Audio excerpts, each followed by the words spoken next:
नमस्कार मेरे प्यारे दोस्तों, स्वागत है आप सभी का हमारे इस नए वीडियो में। आज के इस वीडियो में हम ये चर्चा करेंगे कि जो असिस्टेंट प्रोफेसर का एग्जाम होना है, खासकर अभी छत्तीसगढ़ में होना है। इसके अलावा अन्य राज्यों में भी जो अभी असिस्टेंट प्रोफेसर की वैकेंसी आती है, उसके लिए हम तैयारी कैसे करें, क्या अप्रोच रहना चाहिए, सवाल कैसे आते हैं, पैटर्न कैसा रहता है, इसके बारे में हम चर्चा करेंगे। बहुत सारे हम लोग को कमेंट भी आ रहे थे, अभी जो सीजी सेट हुआ उसमें बहुत सारे ऐसे बच्चे हैं जो क्वालिफाई हो जाएंगे। अब उनका अगला टारगेट असिस्टेंट प्रोफेसर ही है, तो वो कैसे तैयारी करें, इसकी हम बेसिक चर्चा करेंगे कि वो क्या क्या ध्यान दें और अपनी तैयारी को कैसे सुदृढ़ करें, मजबूत करें। देखिए, अगर हम छत्तीसगढ़ असिस्टेंट प्रोफेसर की बात करें, तो छत्तीसगढ़ असिस्टेंट प्रोफेसर में दो पेपर होते हैं। एक होता है पेपर वन और एक होता है पेपर टू। अभी जो हम चर्चा करेंगे, जो हम लोग एग्जाम दे के आए हैं, जो अभी पिछला एग्जाम हुआ है, उसकी बात मैं करूंगा। हो सकता है पैटर्न थोड़ा बदले, लेकिन पिछले 10-12 साल से पैटर्न यही है। पेपर वन जो है, इसमें आता है आपका छत्तीसगढ़ का जीके, सीजी जीके, और ये आता है 50 सवाल। ठीक, दो दो नंबर के एक सवाल रहते हैं, मतलब 100 नंबर का। 50 × 2, 100 नंबर का। पेपर टू जो है वो आपका सब्जेक्ट होता है। इसमें 100 सवाल आते हैं, दो दो नंबर के होते हैं, मतलब 200 नंबर। तो आपको एक बेसिक क्लैरिटी हो गई होगी कि, और ये जो एग्जाम अभी तक क्या होता है कि सीजी का पेपर एक दिन होता है, उसके बाद अगले शिफ्ट में किसी का एग्जाम होता है। हम लोग का 3 दिन चला था। अगले दिन किसी किसी सब्जेक्ट का होता है, फिर अगले दिन किसी सब्जेक्ट का होता है। ऐसे ये एग्जाम 3 दिन लगातार होता है। और आपका पेपर वन 3 दिन लगातार का मतलब कि हो सकता है जैसे पेपर वन किसी का 5 नवंबर को हुआ, अब उसका पेपर टू हो सकता है 8 नवंबर को। तो पहला पेपर तो कॉमन रहता है, वो हर कोई देता है, और दूसरा पेपर अलग अलग दिन भी हो सकता है या उसी दिन भी हो सकता है। आप तो तैयारी रखिए कि उसी दिन ही होगा।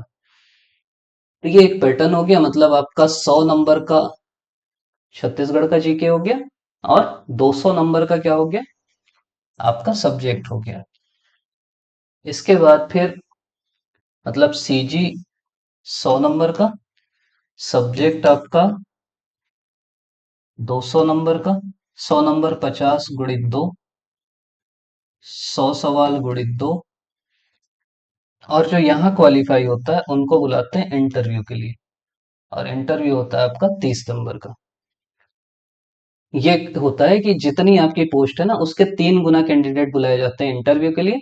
और इंटरव्यू 30 नंबर का होता है, टोटल 330 नंबर में मेरिट बनती है, और कैटेगरी वाइज डिवाइड हो जाता है वो। अगली चीज ये है कि निगेटिव मार्किंग होती है कि नहीं, तो छत्तीसगढ़ में होती है, और 1/3 होती है। 1/3 निगेटिव मार्किंग होती है, और उसके आधार पे आपका रिजल्ट बनता है। रिजर्वेशन की अगर बात कर लें, तो रिजर्वेशन है, अलग अलग कैटेगरी को है। और इसमें एक विशेषता और है कि महिला रिजर्वेशन भी है। वो आपका मतलब 1/3 है, 33% है मान लीजिए। तो 30% है महिला रिजर्वेशन। अब अगली चीज, आप ये पूछेंगे कि तैयारी कैसे करें। तो तैयारी के दो पार्ट होंगे। पहली चीज होगी छत्तीसगढ़ की तैयारी कर लो, और दूसरी चीज होगी अपने सब्जेक्ट की तैयारी कर लो। छत्तीसगढ़ की तैयारी कैसे करें, तो छत्तीसगढ़ के जीके का सिलेबस वही है जो बाकी सभी एग्जाम में रहता है। मतलब आपके स्टेट सर्विस एग्जाम में होता है, आपके जो भी सीजीपीएससी जो भी एग्जाम लेता है, उसमें एक पेपर छत्तीसगढ़ का होता है, जिसमें छत्तीसगढ़ का इतिहास होता है, छत्तीसगढ़ का भूगोल होता है, छत्तीसगढ़ की अर्थव्यवस्था होती है, छत्तीसगढ़ की जनजातियां होती हैं, छत्तीसगढ़ से करंट अफेयर होता है। इसके अलावा पंचायत राज होता है। तो ये सब मेजर टॉपिक है जिनसे जनौला ये वो सब आता है। तो छत्तीसगढ़ के ये जो मेजर पोर्शन है, इनसे सवाल आते हैं। तैयारी कैसे करें छत्तीसगढ़ की, तो छत्तीसगढ़ की तैयारी करने के दो अच्छे सोर्स हैं। पहले तो आप रख लो पीवाईक्यू और सिलेबस। इन एग्जाम में जनरली पिछले साल के सवाल आते हैं, सामान्यतः इतने बार पेपर हो गया है कि छत्तीसगढ़ के बहुत सारे सवाल आ चुके हैं।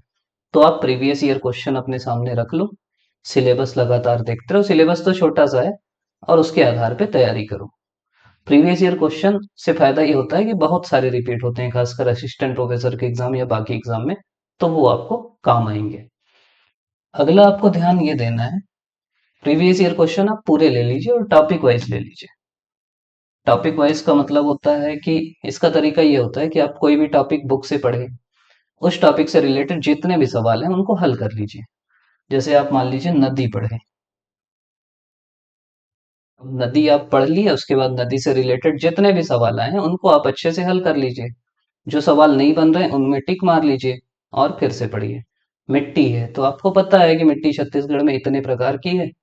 लाल पीली मिट्टी सबसे ज्यादा पाई जाती है, काली मिट्टी है, कन्हार मिट्टी बोलते हैं उसको, लेटराइट मिट्टी है, लाल दोमट मिट्टी है। तो जो मिट्टियां हैं उनको हम पढ़ लिए।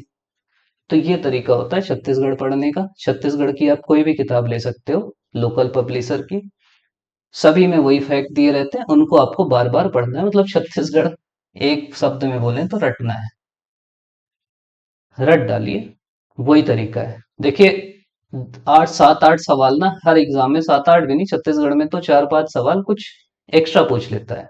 उसके पीछे जाएंगे ना तो फिर परेशान हो जाएंगे, क्योंकि उतना पढ़ने जाएंगे तो फिर कुछ पढ़ाई होगी नहीं।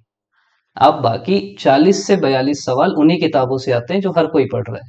तो आप वो इसी पे फोकस कीजिए कि मेरे को जो बेसिक किताब हर कोई पढ़ रहा है उसी को पढ़ना है, उसको रटना है, बार बार याद करना है। जब आप रट लेंगे तो आखिरी में एक मैगजीन आती है छोटी छोटी अलग अलग कोचिंग की, वो भी आप पढ़ लेना, उससे आपका करंट अफेयर हो जाएगा। उससे तीन चार पांच सवाल आते हैं योजनाओं से या करंट अफेयर से। अब बात आती है सब्जेक्ट की। सब्जेक्ट का सबसे पहले उठाओ सिलेबस। मैं तो सब में यही सलाह देता हूँ, और प्रीवियस ईयर क्वेश्चन सलाह इसलिए देता हूँ कि कोई भी जो, देखो कोई भी क्वेश्चन आपका सेट करे, उसके पास दो ही चीज जाएगी। एक जाएगा आपका सिलेबस, एक जाएगा पिछले साल का प्रश्न पत्र। उसी के आधार पे वो सवाल सेट करेगा। जब वो उस आधार पे सवाल सेट कर रहा है तो आप उस आधार पे पढ़ो भी। सीधी सी बात है ना, कि अगर कोई सवाल सेट कर रहा है सिलेबस और पीवाईक्यू के आधार पे, तो आप उसी आधार पे पढ़ो। सीजीपीएससी एपी में आपको क्या करना है कि सबसे पहले तो एपी का प्रीवियस ईयर देखो जो छत्तीसगढ़ का है। उसके बाद आप क्या करो, अदर स्टेट का देख लो। उसके बाद क्या करो, सेट का देख लो। उसके बाद क्या करो, नेट का देख लो। तो भी सामान्य प्रवृत्ति है कि जो भी सेट करने वाला है वो बहुत, जो भी जैसे पॉलिटिकल साइंस है उसका कौन सा बहुत सवाल कोई खोज के निकाल लेगा। तो जनरली क्या करते हैं लोग कि जो ये सवाल है ना इन्हीं को थोड़ा घुमा के या थोड़ा सा समझ के उन्हीं को बार बार पूछ लेते हैं। तो हमको क्या करना है, यहीं से सवाल अगर आ रहे हैं मैक्सिमम तो हम उन्हीं की तैयारी करेंगे। तो इनके हमको प्रीवियस ईयर क्वेश्चन देखना है, आपके एपी का ही, अदर स्टेट के असिस्टेंट प्रोफेसर का, आपका जो सेट का क्वेश्चन पेपर हुआ है वो, नेट का जो क्वेश्चन पेपर हुआ है वो। इसके बाद आप अपना सिलेबस उठा लो। सिलेबस में जो जो यूनिट है, जनरली 10 यूनिट होंगे, तो यूनिट वाइज और टॉपिक वाइज सर्च कर लो। जिस टॉपिक के बारे में आपको नहीं पता उसको थोड़ा अच्छे से पढ़ लो। आप कोई बुक भी पढ़ रहे हैं ना तो हम लोग क्या करते हैं, पूरी बुक पढ़ने लगते हैं। आप पूरी बुक मत पढ़ो, आप वो टॉपिक पढ़ो। जो भी टॉपिक है, जैसे हमारी पॉलिटिकल साइंस है उसमें एक टॉपिक लिखा है स्वतंत्रता। अब मैं स्वतंत्रता केवल पढ़ूंगा ना, मैं ज्यादा क्यों मेहनत करूंगा। स्वतंत्रता इस बुक से पढ़ ली, कोई और बुक से पढ़ ली, फैक्चुअल पढ़ ली, काम हो जाएगा। सिलेबस से एक फायदा और क्या होता है पता है, जैसे हम लोग के में थिंकर होते हैं। अब थिंकर मेरे सिलेबस में लिखा है गांधी, अंबेडकर, एम एन राय, और मान लीजिए हम्म, एक और मान लीजिए जयप्रकाश नारायण। अब कोई कोटेशन आया कि ये किसने कहा, और उसमें ऑप्शन जो है एक दिया है गांधी, बाकी तीन ऐसे ऑप्शन है जो सिलेबस में नहीं लिखे। तो भाई मेरे को भी पता है ना कि जो भी क्वेश्चन सेट करेगा सिलेबस से ही करेगा। तो सिलेबस में अगर गांधी बस लिखा है थिंकर में, जो ऑप्शन में है, तो मैं गांधी टिक करूंगा। तो ये बेसिक सेंस रहता है, इसलिए आपको सिलेबस अच्छे से करना है एलिमिनेट करने के लिए। अगली चीज है कि आपको थोड़ा लॉजिक लगाना पड़ेगा। मतलब मैं जिसको तुक्का भी बोलते हैं अच्छी भाषा में। और इसको लगाने का ना सही समय यही है। मतलब अभी आप थोड़ा सा अपने आप को तैयार करो कि मैं कैसे तुक्का लगाऊंगा, कैसे सोचूंगा, कैसे पढ़ूंगा। कि इसमें क्या रहता है, अगर सामान्य भाषा में देखें तो आपके पास मान लीजिए 10 सवाल हैं जो आपसे नहीं बनते। अब 10 सवाल या तो आप छोड़ दोगे, या तो इन 10 सवालों को आप बनाओगे। अब इन 10 सवालों में बनाओगे तो प्रोबेबिलिटी क्या हो सकती है? चलो आपको, जब 1/3 निगेटिव रहता है ना, ऐसे तो 2 नंबर मिलता है और 0.66 कम होता है। तो मैं इसी से समझाता हूँ कि किसी भी सवाल में आपकी किस्मत बहुत बुरी है। मैं ये नहीं बोलता कि आपकी किस्मत अच्छी, 5 सही 5 गलत। मैं सीधा बहुत बुरी की बात करता हूँ। आपकी किस्मत बहुत बुरी है, 3 गलत होते हैं, 3 सही होते हैं, 7 गलत हो जाते हैं। 3 सही हुए तो आपको कितना नंबर मिला? 6 नंबर। 7 गलत हुए तो कितना नंबर मिला? कब कितना नंबर कम हुआ? तो 7 छक्का 42, 7 छक्का 42, और 42 4 46। समझ गए? 6 नंबर आपको मिला, 4.62 कम होगा। मतलब आपको मिलेगा कितना? 10 में से 2 गया 8, 9 में से 6 गया 3। 1.38 नंबर का फायदा है, और ये 1.38 बहुत होता है। तो अगर आपका किस्मत इतनी अच्छी है कि आप 10 में तुक्का लगाते हैं और 3 सही हो सकते हैं कम से कम, तो आप तुक्का लगाइए। इसके अलावा एलिमिनेशन मेथड का यूज करिए। ये सब ना अभी से सीखो। वहीं पे सीधा सोचोगे ना एग्जाम के 2 दिन पहले मैं करूं, तो नहीं कर पाओगे। तो एलिमिनेशन मेथड मतलब आपके सामने ए बी सी डी है, तो आपको समझना पड़ेगा कि यार सी तो दिख ही नहीं रहा है कि होगा। ऑप्शन अच्छे से पढ़े, क्वेश्चन अच्छे से पढ़े, सही तो होना है इसको। तो अच्छे से पढ़े और उसके आधार पे अपन एक ऑप्शन ले लिए कि अच्छा सी तो नहीं होगा, मतलब ये 3 में एक हो सकता है।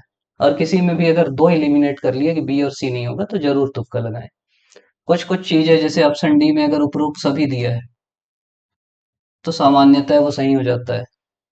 उपरोक्त में से कोई नहीं दिया है, तो सामान्यतः वो गलत होता है। तो ये सब आप प्रीवियस ईयर क्वेश्चन अच्छे से लगाओ। उसके आधार पे आप समझ पाओगे कि कैसे तुक्का लगाते हैं, कैसे लॉजिकल गेस करते हैं। तो ये सामान्य मोटी मोटी रणनीति है, जिसके आधार पे आप आगे बढ़ सकते हो असिस्टेंट प्रोफेसर की तैयारी के लिए। अगली चीज है कि एग्जाम कब होगा। तो अभी देखो सेट फिर से होने का है दिसंबर 24 में, तो इसके बाद ही होगा। तो ये मान के चलो कि 2025 में आपका असिस्टेंट प्रोफेसर का एग्जाम हो सकता है, क्योंकि कॉलेज भी बहुत सारे नए खुले हैं।